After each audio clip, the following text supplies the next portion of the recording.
अब मैं आपको कबीर के शब्द पढ़ाऊंगा। तो चलिए शुरू करते हैं। पहला शब्द है, मोको कहाँ ढूंढे बंदे, मैं तो तेरे पास में। यहां मोको का अर्थ है मुझे और बंदे का अर्थ है मनुष्य। यहां कबीर दास ने ईश्वर की वाणी लिखी है। वे कहते हैं, हे मनुष्य, तू मुझे कहाँ ढूंढ रहा है, मैं तो तेरे पास ही हूं।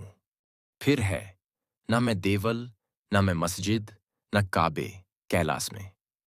यहां देवल का अर्थ है मंदिर, यानी इसका मतलब हुआ भगवान न तो मंदिर में है, न ही मस्जिद में, न ही काबे में और न ही कैलाश में।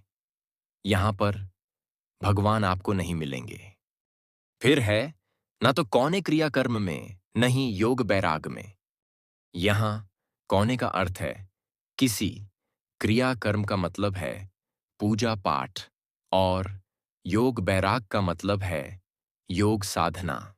फिर है, खोजी होए तो तुरते मिली हों, पल भर की तलाश में। यहां तुरते मिली हों का अर्थ है तुरंत मिलना और तलाश का अर्थ है तलाश करना। यानी इसका मतलब है कि यदि तुम भगवान को चाहो तो वे तुम्हें पल भर की तलाश करने से ही तुरंत मिल सकते हैं।